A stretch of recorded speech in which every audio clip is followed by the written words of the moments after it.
الله ربي والإسلام ديني ومحمدا رسول الله.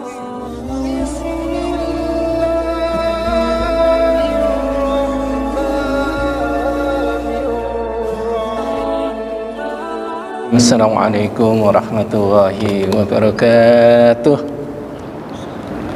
Alhamdulillahirabbil alamin wa bihi nasta'in ala umuri dunya waddin. Asyhadu an la ilaha illallah al-malikul mubin wa asyhadu anna Muhammadan abduhu wa rasuluhu shadiqul wa'dil amin. Allahumma shalli wa sallim wa barik ala sayyidina Muhammadin wa ala alihi wa ashabihi ajmain. Amma ba'd. Jamaah sholat subuh dan jamaah taklim pagi hari ini yang dimuliakan oleh Allah Subhanahu wa taala. Alhamdulillah kita bisa hadir di tempat ini untuk melaksanakan kewajiban kita, yaitu sholat subuh. Dan insya Allah moga-moga dengan ungkapan Alhamdulillah upaya kita untuk beribadah kepada Allah diberi kemudahan oleh Allah Subhanahu wa taala. Sekaligus kita mengharap moga-moga ibadah kita diterima oleh Allah Subhanahu wa taala. Salawat dan salam moga selalu tercurah untuk panutan kita baginda Nabi Muhammad SAW, manusia yang kita jadikan tauladan di dalam hidup ini, manusia yang kita jadikan panutan di dalam hidup ini. Dan dengan itu kita mengharap moga-moga kita adalah salah satu dari umat Islam yang diakui oleh Rasulullah sebagai umatnya. Sekaligus kita mengharap di akhirat kelak mendapat syafaat dari Rasulullah SAW. Pada kesempatan kali ini, ya, ini orang-orang masjid pada nggak kelihatan kemana ini ya. Saya mencoba untuk melanjutkan ya, sebuah peristiwa yang perlu kita ambil pelajarannya dari perjalanan kehidupan Nabi, yaitu ketika Nabi pulang dari tantangan dari Bani Mustalik. Ya, jadi peristiwa yang kemudian dikenal dengan hadisul ifki atau berita bohong, yang ini berawal dari perjalanan pulang ya dari peperangan menghadapi Bani Mustalik. Ya, kemudian ini tersiarlah sebuah berita bohong yang merusak kehormatan keluarga Nabi Muhammad SAW. Apa itu peristiwanya? Sebagaimana yang dikisahkan oleh Ummul Mukminin Aisyah radhiyallahu anha, bahwa beliau ini adalah salah satu dari istri Nabi yang ikut di dalam perang Bani Mustalik ini. Ya. Jadi ketika perang selesai, maka orang-orang Islam bergegas balik sebagaimana instruksi Nabi, yaitu pulang ke Madinah. Kemudian di dalam perjalanan pulang itu, orang-orang Islam bersiap-siap untuk menuju ke Madinah. Ya, ketika rombongan ini sudah dalam hendak perjalanan balik ke Madinah, maka istri Nabi yaitu Aisyah radhiyallahu anha ini kemudian ingin membuang hajat. Ya, maka beliau ini keluar dari hudaj. Hudaj itu kayak rumah kecil yang diletakkan di punggung unta, yang diletakkan di punggung unta untuk tempat keamanannya. Maka beliau ini keluar meninggalkan tempatnya itu. Ketika selesai membuang hajat, maka Ummul Mukminin ini balik lagi mau ke tempat rombongannya tadi. Ketika di dalam perjalanan menuju ke rombongan itu, Ummul Mukminin merasa kehilangan sesuatu, yaitu ketika diraba-raba ternyata yang jatuh itu adalah kalungnya. Maka beliau ini kembali lagi ke tempat semula, ke pembuangan hajat itu. Sebelum sampai sudah diketemukan, kalung itu sudah diketemukan ya. Sehingga Ummul Mukminin kemudian berjalan menuju ke rombongan tadi. Ketika Ummul Mukminin sedang mencari kalungnya itu, rombongan orang-orang Islam tadi ya, itu sudah berjalan. Yang membawa dan menuntun unta yang dinaiki oleh Aisyah itu mengira Ummul Mukminin sudah ada di dalam unta itu. Yang pertama adalah kejadiannya malam hari, kemudian yang kedua adalah sebuah kewibawaan dari keluarga Nabi. Itu tidak ada sahabat yang melihat pada saat itu, melihat istri Nabi itu. Maka rombongan ini kemudian berjalan. Ketika rombongan ini sudah berjalan, maka Ummul Mukminin ini balik lagi menuju ke tempat rombongan tadi. Ketika sampai di tempatnya di rombongan tadi, ternyata rombongan ini sudah berjalan, sehingga Ummul Mukminin ini ketinggalan. Malam-malam ketinggalan rombongan, juga tidak mengetahui arahnya kemana jalannya itu. Akhirnya Ummul Mukminin ini memutuskan untuk berdiam diri, tiduran di tempat semula, hanya berselimutkan jilbabnya. Ya, kemudian Ummul Mukminin ini tiduran di pasir lah, tiduran di pasir. Ketika sedang tidur itu ada orang yang ditugaskan oleh Rasulullah ya sebagai penyapu bersih. Jadi ketika rombongan ini sudah berjalan, ada satu orang atau beberapa orang yang ditugaskan untuk membersihkan atau barisan terakhir. Barisan terakhir itu salah satu sahabat Nabi, yaitu namanya Sofwan bin Mu'attal namanya itu. Ya. Ketika Sofwan bin Mu'attal itu mendekati ke arah Aisyah tadi, Ummul Mukminin tadi tertidur, ya. Kemudian Aisyah ini terkagetkan ketika Sofwan bin Mu'attal itu mengatakan innalillah wa inna ilaihi raji'un. Ya. Kaget Sofwan bin Mu'attal itu, ternyata yang tiduran di pasir itu adalah istri baginda Nabi Shallallahu Alaihi Wasallam. Ya. Jadi istrinya Nabi tertidur di situ. Walaupun malam hari Sofwan bin Mu'attal dan Aisyah ini kenal walaupun malam hari, karena memang kenalnya dari dulu sudah kenal. Ketika sama-sama di Mekah pun mereka sudah kenal. Ya, sehingga langsung disimpulkan oleh Sofwan bin Mu'attal bahwa istri Nabi ini ketinggalan. Akhirnya Sofwan bin Mu'attal menderungkan untanya disuruh duduk, kemudian mempersilahkan kepada Ummul Mukminin untuk naik ke unta itu. Ketika Ummul Mukminin sudah naik ke unta itu, maka dituntunlah unta itu oleh Sofwan bin Mu'attal berjalan. Ya, ketika di dalam perjalanan berarti ada di belakang rombongan, jauh di belakang rombongan. Ketika rombongan ini sudah sampai di satu titik, di satu tempat, sudah siang hari, ya maka mereka istirahat sambil ngobrol-ngobrol dan lain sebagainya. Maka datanglah Sofwan bin Mu'attal yang sedang menuntun unta, di mana di atas unta itu ada Ummul Mukminin yaitu Aisyah. Inilah awal muasalnya berita bohongnya itu.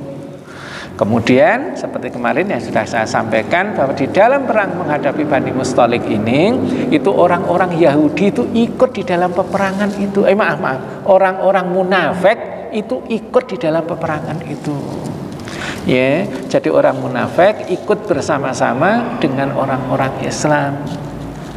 Pada saat itu isu yang berkembang adalah ya dibumbu-bumbui dan lain sebagainya, bahwa terjadi perbuatan, mohon maaf ya, jadi menuduh terjadinya perselingkuhan antara Ummul Mukminin Aisyah dan sahabat Nabi yaitu Sofwan bin Mu'attal. Dan isu ini dikemas sedemikian rupa sampai hampir semua orang Madinah itu tahu tentang peristiwa ini. Ya, ini adalah peristiwa yang menghebohkan, dan oleh Nabi Shallallahu Alaihi Wasallam, ya fitnah ini adalah cobaan yang paling berat dialami oleh Nabi Shallallahu Alaihi Wasallam. Ya, ini peristiwa yang sangat berat. Maka fitnah, al-fitnah itu asyaddu minal qatl. Maka fitnah itu lebih kejam daripada pembunuhan. Ya, ini isu yang berkembang, kemudian terjadilah isu ini dikemas sedemikian rupa oleh orang-orang munafik, khususnya adalah tokoh munafik yaitu Abdullah bin Ubay bin Salul. Dan inilah yang mengemas berita itu sehingga hampir semua orang yang ada di Madinah atau satu rombongan itu, ya khususnya awalnya adalah satu rombongan itu umumnya adalah penduduk Madinah, itu termakan oleh isu bahwa Ummul Mukminin Aisyah ya berselingkuh dengan Safwan bin Mu'attal. Ini isu berat loh Pak. Isu itu dakwah, isu penghalang ini kalau hubungannya itu dengan keluarga itu berat. Ya, kalau tantangannya adalah orang luar itu masih gampang diatasi. Tapi kalau tantangannya ini sudah keluarga, ini sesuatu yang beratnya luar biasa. Di zamannya Nabi Musa alaihissalam itu ada seorang pendeta soleh namanya Bal'am bin Ba'urah. Bal'am bin Ba'urah ini terkenal solehnya itu sampai hampir semua doa-doanya itu diterima oleh Allah Subhanahu wa taala.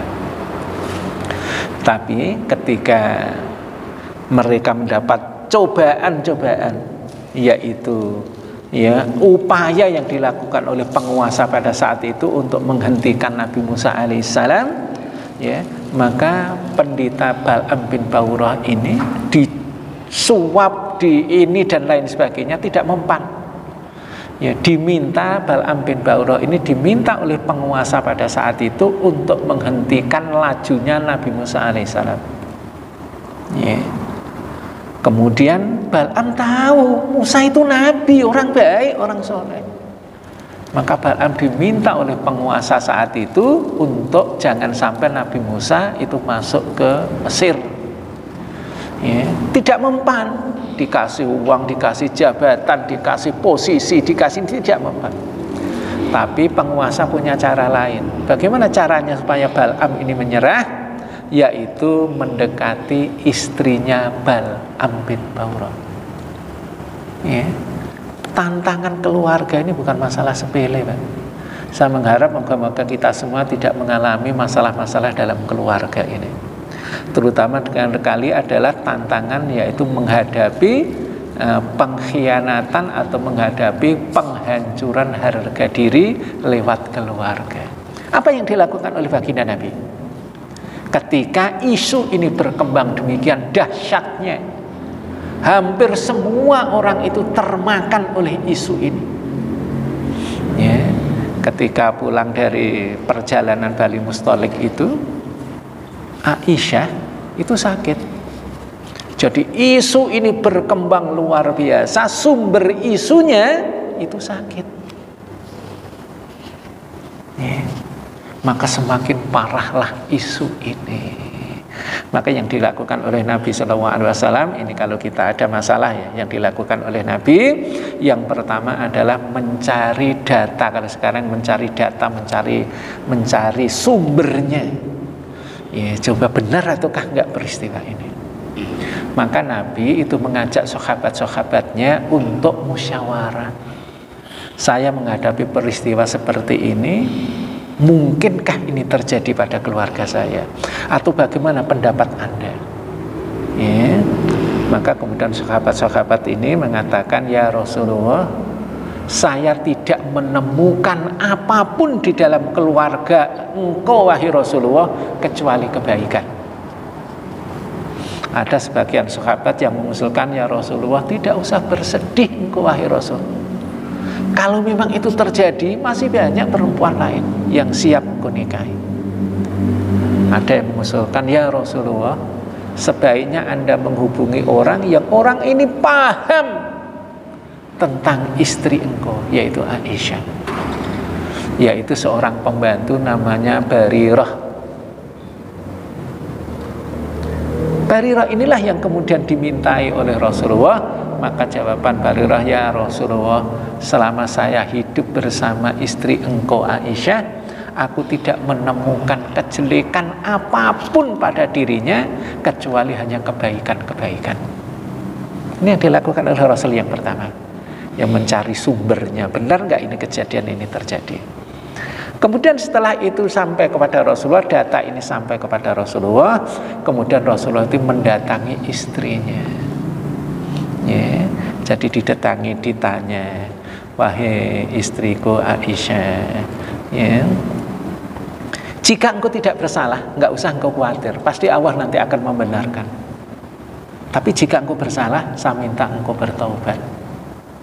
Aisyah melihat kata-kata Rasulullah seperti ini, Itu justru bertambah nangisnya Siti Aisyah.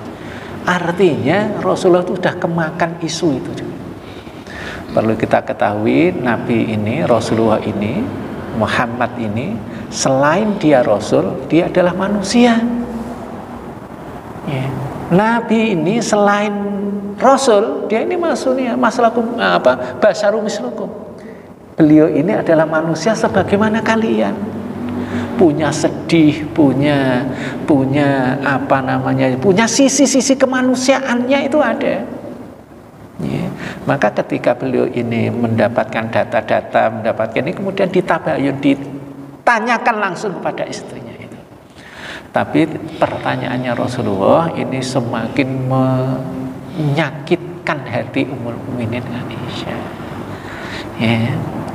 Nah, kemudian yang dilakukan oleh Rasulullah berikutnya adalah meminta pertolongan kepada Allah Subhanahu wa taala. Jadi yang dilakukan Rasulullah ketika menghadapi peristiwa-peristiwa seperti ini itu ada 3 langkah. Langkah pertama adalah mengumpulkan data-data, meminta berita dari sana, dari sini dan lain sebagainya. Kalau datanya sudah jelas, maka ditanyakan kepada pelakunya langsung.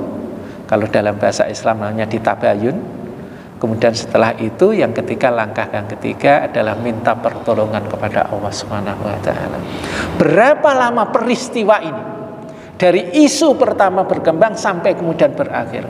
1 bulan lebih. Jadi Rasulullah itu diterpa isu keluarga itu 1 bulan. Kenapa wahyu nggak turun-turun? Ini yang akan kita bicarakan nanti. Ya. Setelah 1 bulan ini barulah turun surat An-Nur ayat yang ke-11. Dari keterangan surat An-Nur ayat yang ke-11 ini memberitahukan bahwa peristiwa itu adalah peristiwa yang dikemas oleh orang-orang munafik, yaitu orang-orang di kalangan kalian. Innalladzina ja'u bil ifki usbatum minkum la yahsabuna syarrul lakum bal huwa khairul lakum. Ini potongan, tidak saya baca semua. Bahwa sesungguhnya orang-orang yang membawa berita bohong itu adalah orang-orang dari kalangan kalian, dari orang-orang ikut Islam itu. La yahsabuhu syarrul lakum. Janganlah kalian mengira bahwa itu adalah jelek bagi kalian. Balhum khairul lakum, akan tetapi itu adalah kebaikan bagi kalian.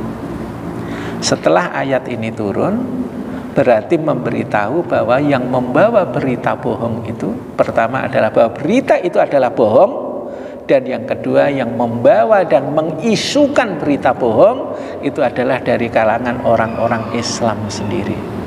Setelah ayat ini itu turun, barulah peristiwa ini dianggap atau diselesaikan oleh Allah Subhanahu wa taala. Ya, ini peristiwanya. Kemudian pada saat itu barulah orang-orang Islam, keluar khususnya adalah Abu Bakar As-Siddiq, keluarga Abu Bakar As-Siddiq itu baru berani keluar dari rumah. Maksudnya itu biasa keluar dari rumahnya. Kalau kemarin itu malu kalau keluar dari rumah gitu. Ya, ini peristiwanya. Kemudian hikmah apa yang dapat kita ambil? Mungkin karena pertama waktu, yang kedua ya kita ini banyak yang tidak hadir nih. Saya nggak tahu nih ada apa nih Pak Rahmadi nih, banyak yang tidak hadir. Dari peristiwa-peristiwa berita bohong ini dapat kita ambil pelajaran ya. Pelajaran yang pertama adalah bahwa fitnah itu lebih kejam dari pembunuhan. Al fitnatu asyaddu minal qatl. Bahwa fitnah itu lebih kejam dari pembunuhan. Ya, kalau orang dibunuh selesai, kalau kena khat-khat, kena hukuman-hukuman. Ya, tapi kalau fitnah ini dampaknya yang sangat berat itu. Ya, ini adalah tikaman yang sangat menyakitkan bagi baginda Nabi sallallahu alaihi wasallam. Pertama.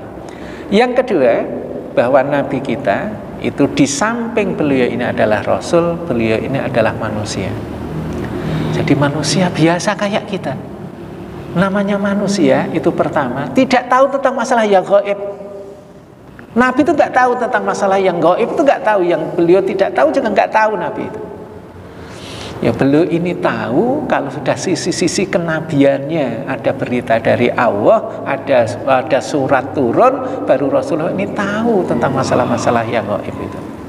Jadi Nabi harus kita camkan di sini bahwa Nabi ini tidak tahu tentang masalah-masalah yang gaib. Ini terbukti Nabi juga gelisah nih ketika menghadapi berita ini. Ini juga Nabi juga mengatakan kepada istrinya, kalau engkau melakukan bertobatlah kamu kepada Allah Subhanahu wa taala. Andai kan Nabi tahu masalah-masalah yang gaib, tidak mungkin beliau ini mengatakan demikian. Kalau Nabi aja tidak tahu masalah yang gaib, apalagi kita tidak akan tahu tentang masalah yang gaib. Kalau ada orang yang mengatakan atau tahu tentang masalah-masalah yang gaib, berarti dia di atas Nabi, berarti dia itu. Dan mungkin nggak itu? Nggak ada manusia di atas Nabi. Ya, ini yang harus kita pahami yang pertama. Jadi yang kedua, Nabi SAW tidak bisa mengetahui tentang hati manusia. Ya, tidak tahu tentang masalah yang gaib, tidak tahu tentang hatinya manusia. Ini itu fitnah atau tidak fitnah, itu Nabi juga tidak tahu. Nabi tahunya kan nanti setelah ada firman turun, baru ini itu fitnah, baru ini itu penikaman terhadap Nabi dan lain sebagainya. Ini kalau sudah ada kejadiannya. Ya, jadi Nabi itu adalah manusia biasa. Kemarin di perang Uhud, Nabi sebagai manusia biasa luka parah dia di perang Uhud, sampai pipinya sini itu jebol karena kena tameng yang ada di kepala. Jadi kesimpulannya Nabi itu bukan manusia ampuh yang ditombak tidak mempan, ditembak tidak mempan, bukan itu, bukan Nabi, bukan itu. Kalau di pelajaran ini adalah Nabi ini tidak tahu tentang yang gaib, tidak tahu tentang apa yang ada di dalam hatinya manusia. Jadi kalau Nabi saja tidak tahu, berarti kita juga tidak tahu. Tapi kenapa kadang kita membaca hati seseorang? Firasat. Kalau di firasat diperbolehkan. Ya, ketika ada seseorang itu menghadap Utsman bin Affan, ada beberapa tamu yang menghadap Utsman bin Affan, maka Utsman bin Affan itu mengatakan, di antara kalian ini ada yang matanya ini adalah mata zina. Orang kaget. Kemudian ada sahabat yang lain bertanya kepada Utsman bin Affan, ya Khalifah, apakah setelah Rasulullah wafat masih ada wahyu turun? Maka kata Utsman bin Affan, tidak ada. Ini adalah firasatul mukmin. Ini firasatnya orang beriman. Ternyata di antara tamu tadi itu ada yang mengakui bahwa ketika dia berangkat dari rumahnya menuju ke istananya Utsman bin Affan, di tengah jalan dia bertemu dengan seorang perempuan cantik yang menggoda hatinya. Kemudian di dalam perjalanan itu, si laki-laki yang tamu tadi itu membayangkan perempuan cantik tadi. Ini zina matanya. Ya, kalau kita bukan hanya begitu, lebih dari itu gitu. Ya, ini yang menjadi kehati-hatian bagi kita. Jadi Nabi ini tidak mengetahui ya sesuatu yang gaib, sesuatu yang ada di dalam hati. Buktinya Nabi tidak mengetahui tentang peristiwa ini. Kemudian pelajaran yang berikutnya terhadap Nabi ini adalah Nabi ini dibekali oleh wahyu. Ini yang menyebabkan beliau ini tahu ya, dibekali oleh wahyu. Dengan wahyu inilah kemudian Nabi itu bisa membedakan ini benar dan ini juga salah. Sebagai manusia jangan sampai kita menyematkan manusia seolah-olah dia ini adalah manusia super manusia yang dianggap sebagai juga ada sifat-sifat ketuhanan kepada manusia. Ini yang diharamkan. Kita tidak boleh menyematkan sifat-sifat ketuhanan kepada manusia. Yang menyebabkan kenapa orang-orang orang Nasrani itu salah, karena menyematkan sifatnya Allah kepada manusia, yaitu Yesus. Ya, ini yang menyebabkan salah besar. Termasuk Nabi tidak boleh kita, walaupun dia orang benar, orang dibimbing wahyu, tidak pernah melakukan kesalahan. Nabi kita itu tidak pernah melakukan kesalahan, karena memang beliau ini dijaga oleh Allah Subhanahu wa taala. Tapi dia tetap manusia. Dia bukan Tuhan. Ya, ini yang harus kita pahami. Nah, kemudian Nabi kita ini di pelajaran yang berikutnya, bahwa wahyu ini bukan kehendak Nabi. Andai kan wahyu itu adalah kehendak Nabi, maka ketika ada peristiwa itu langsung turun saja wahyu tentang surat An-Nur ayat yang ke-11 tadi. Tapi ternyata bukan. Ternyata wahyu ini bukan perasaan dan kehendak Nabi, tapi wahyu ini adalah kehendak Allah Subhanahu wa taala. Jarak antara peristiwa itu dengan turunnya surat An-Nur itu 1 bulan. Selama 1 bulan itulah Nabi kita bersama orang-orang Islam digonjang-ganjingkan oleh fitnah yang bersumber dari orang-orang munafik. Dan yang terakhir, pelajaran yang terakhir adalah had atau hukuman bagi orang-orang yang melakukan melakukan fitnah ini, menyebarkan fitnah ini. Ya, yang dilakukan oleh baginda Nabi terhadap orang-orang Islam yang ikut menyebarkan fitnah ini adalah cambukan 80 kali cambukan. Ya, jadi dicambuk 80 kali, dan tidak diperbolehkan kita itu kasihan. Ya, ini pelaku fitnah ini. Ternyata pelaku fitnah ini itu orang-orang dalam, orang-orang yang sangat dekat dengan Nabi. Ada Hasan bin Sabit. Hasan bin Sabit itu penulis syair-syair jihad yang ada pada saat itu. Ya. Ini terkena, dia ikut menyebarkan isu itu. Mastah itu laki-laki. Dia ikut di perang Badar, dia luar biasa pengorbanannya. Dia keluarganya Abu Bakar, berarti saudaranya Aisyah. Tapi ikut menyebarkan berita ini. Dan di antara sekian 2 inilah yang kena hukuman cambuk. Ya, di antara sekian orang yang dicambuk, salah satunya atau salah 2-nya itu adalah Mastah dan Hasan bin Sabit. Ya, jadi kalau Nabi saja kena isu, kena fitnah seperti ini, apalagi kita. Yang paling penting adalah bagaimana cara mengatasi fitnah. Itu yang dilakukan oleh Nabi SAW. Ya, mungkin peristiwa pendek ini, yang peristiwa hadisul ifki, berita bohong ini bisa memberi pelajaran kepada kita. Ya, ketika kita menghadapi problem-problem yang sejenis atau hampir-hampir, kita bisa mengatasinya dengan benar. Ya, mungkin demikian yang dapat saya sampaikan. Kurang lebihnya mohon maaf. Akhirul kalam. Wabillahi taufiq wal hidayah. Assalamualaikum warahmatullahi wabarakatuh.